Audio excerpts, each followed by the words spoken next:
49లో start అయింది, 52లో ముల్కీ ఉద్యమం, ఆ తర్వాత 69లో ఉవ్వెత్తున ఎగిసింది, ఆ తర్వాత కొన్నిసార్లు అడపాదడపా వస్తూ పోతూ ఉంది. కానీ కేసీఆర్ ప్రారంభించిన ఆ ఉద్యమం సక్సెస్ అవ్వడానికి మెయిన్ రీజన్ వాటితో కంపేర్ చేస్తే ఏం కనపడుతుంది? కేసీఆర్ ఒకటి ఇందాక చెప్పుకున్నట్టు కాలం టైం 1969 అనేది తెలంగాణలో 18% 15% మాత్రమే అక్షరాస్యులు ఉన్నటువంటి కాలం. ఎప్పుడైనా సరే గ్రోత్ పెరిగినప్పుడే డిస్పారిటీ పెరుగుతుంది. తెలంగాణ సమాజం ఒక మట్టి ముద్దలాగా ఉన్నటువంటి కాలం అది. ఇంత డిస్పారిటీస్ లేవు. ఇంత ఆంధ్ర వలస ఆధిపత్యం అనేది ఎస్టాబ్లిష్ కాలేదు. 69లో వచ్చినట్టు 59లో వచ్చినటువంటి ముల్కీలో వచ్చింది ఎంతమంది అండి? కొన్ని వేల మంది మాత్రమే. ఆయన అప్పటికి కోర్టులోకి పోయింది. 74 దాకా 72 దాకా అది కోర్టులోనే ఉంది. కోర్టు క్లియర్ చేస్తేనే 72లో జయాంధ్ర మూమెంట్ వచ్చింది.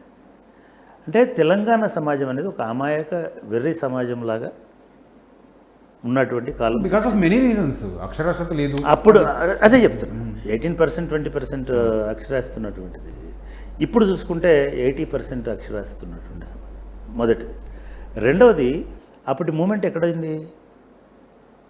అప్పటి మూమెంట్ పాకెట్స్లోనే ఎవరైతే ఉద్యోగస్తులకు ఉన్నారో హైదరాబాద్ లాంటి చోట నగరాల్లో విద్యార్థులు ఉద్యోగులకు సంబంధించినటువంటి మూమెంట్ అది రీచ్ కాలే. మా ఫాదర్ ఒక విషయం చెప్పేవాడు, 69 మూమెంట్ కాలంలోనూ 72 కాలంలోనూ మా ఊర్లో ఒక ఆయా, ఒక ఎన్ఎంఆర్ అంటారు కదా, మెడికల్ ఏఎన్ఎం, ఒక ఆంధ్ర ఆవిడ ఉంటాడు. ఇది పట్టణాల్లో ఉద్యమం జరిగింది. ఇందాక మనం అనుకున్నాం పేపర్లు రావడానికే 2 రోజులు పట్టి. మేము 10th క్లాస్ పాస్ అయినప్పుడు మా రిజల్ట్ చూసుకోవాలంటే సాయంత్రం 5 గంటలకు. ఎందుకంటే పేపరు విజయవాడ నుంచి కృష్ణా ఎక్స్ప్రెస్లో వరంగల్కి వచ్చి కాజీపేటకు వచ్చి, కాజీపేట నుంచి కరీంనగర్ రావాలి బస్సులో. పొద్దున బయలుదేరితే సాయంత్రానికి తింటారు, రాత్రికి పేపర్ ఇంటికి వచ్చి, అంటే బుక్ స్టాల్కి పోయి పేపర్ చూసుకోవాల్సిన పరిస్థితి.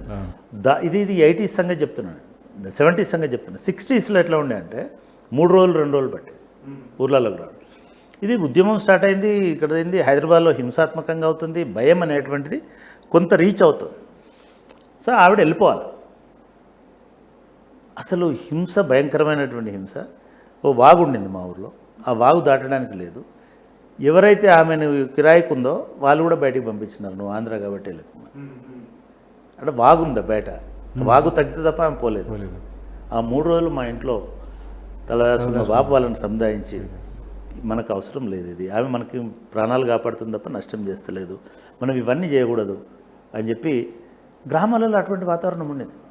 కానీ అదే నగరాలలో, అదే అమీర్పేటలో, అదే ఇంకో చోట చూసారు వీళ్ళు అన్యాయాన్ని.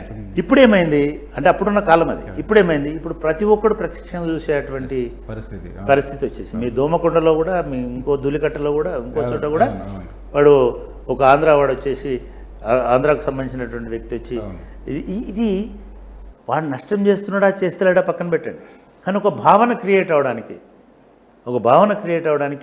ఇది ఒక పెద్ద ఇదైంది.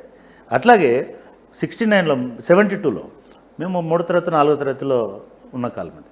మాకు అఫ్జల్ సార్ అని ఒక ఆయన మా ఊర్లో ఇంగ్లీష్ టీచర్, తెనాలి నుంచి వచ్చినాడు. ఆయన ముస్లిం, బట్ తెనాలి నుంచి వచ్చినాడు. అంటే అసలు తెలంగాణలో ఇంగ్లీష్ రావడమే చాలా కష్టం. కాకపోతే ఆయన చాలా ప్రేమగా, చాలా మంచిగా మాట్లాడడం, కొంచెం ఆంధ్రులకు ఉండే ఈ సౌమ్యత ఇవన్నీ చూసేసరికి పిల్లలందరూ చాలా అభిమానులు అయిపోయారు. లౌక్యంతో మంచోడు కూడా, మంచిగా చెప్తాడు కూడా. ఆయన ట్రాన్స్ఫర్ చేసినారు. ఈ ముల్కీ వివాదం జడ్జిమెంట్ వచ్చింది, ఆయన ట్రాన్స్ఫర్ అయ్యి వెళ్ళిపోయినాడు. లేక టీచరు అప్పుడు పిల్లలందరూ ఊరోళ్ళందరూ ధర్నాలు చేసి ఆ సార్ ఉండాలా అని చెప్పి. అంటే అప్పుడు మన అవసరం ఏమిటి అనేది ఇంపార్టెంట్. చెప్పేటోడు దొరకడు కదా. అంటే అంత వైషమ్యము అనేటువంటిది లేదు ఆ కాలంలో.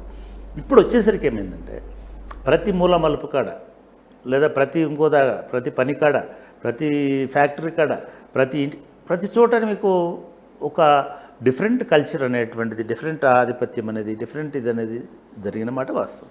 చివరికి మన పిల్లలు చదువుకునేటువంటి ఉస్మానియా యూనివర్సిటీలో కూడా 15 మంది ఆంధ్రలో పక్కన కూర్చునేసరికి అరే మరి నేను విజయవాడ పోతున్నాను. 15% 20% ఓపెన్ కేటగిరీని రిజర్వ్ కేటగిరీగా చేసిన పరిస్థితి. Open general open general category ఎక్కడైనా రావచ్చు దానికి. ఇది చేసి నా ఫ్రెండ్స్ చాలా మంది ఉన్నారు మాతోటి పాటుగా ఉన్న టైంలో లా చేసిన వాళ్ళు, జర్నలిజం చేసిన వాళ్ళు డైరెక్ట్గా వచ్చి సరే ఇట్లాంటిది జరుగుతున్నప్పుడు విద్యార్థుల్లో ఆలోచన వచ్చింది. ఇప్పుడు గ్రామాల్లో ఉండే వాళ్ళ మీద ఆలోచన వచ్చింది. చివరికి సీడ్ కొనాలనుకుంటే సీడ్ సప్లయర్ ఆంధ్ర అయినాడు, ఫెర్టిలైజర్ కొందామంటే ఫెర్టిలైజర్ డీలర్ ఆంధ్ర అయినాడు, లేకపోతే ఇంకొకటి ఏదో ట్రాక్టర్ కిరాయి తీసుకుందామంటే ట్రాక్టర్ ఓనడా. ఇట్లా అయిపోయి మొత్తము ఉత్పత్తికి దాని పెట్టుబడికి మధ్యలో ఉండేటువంటి ప్రతి చోట వీళ్ళు ప్రత్యక్షమయ్యేసరికి ఇది ప్రజల్లో ఒక వైమనస్యత, అలినేషన్ అనేటువంటిది డెవలప్ అవడానికి కారణమైంది. మొదటిది. రెండవది ఎందుకు మరి కారణము, చంద్రబాబు నాయుడు గారి హయాంలో ఒక 9 సంవత్సరాలు తెలంగాణ సమాజం విపరీతమైన కరువు పరిస్థితులను చూసింది. ఆంధ్రప్రదేశ్ అంతా చూసింది 7 సంవత్సరాలు చూసింది. అదే టైంలో మీకు విద్యుత్ అనేటువంటిది అసలు కరెంటు రావడమే న్యూస్ అయింది.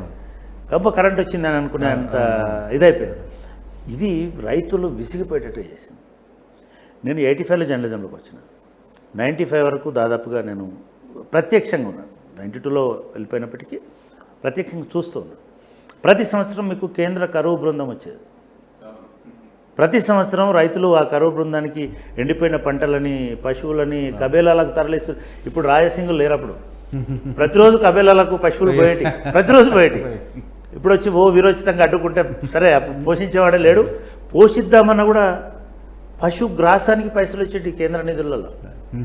పశువులకు, మనుషులకు అన్నం తినడానికి కాదు, పశువుల మేతకు ప్రతి జిల్లాకు ప్రతి తాలూకాకు డబ్బులు ఇచ్చేవాళ్ళు. అటువంటి దుర్భరమైనటువంటి పరిస్థితుల్లో నీళ్ళు ఎక్కడో పాతాలలో ఉన్నా సరే ఒడిసి పట్టుకొని చెంచాడు పోద్దామనుకున్నా కూడా కరెంట్ ఉండదు. అసలైన తొలి వెలుగు. ఫాలో వాట్సాప్ @తొలి వెలుగు official.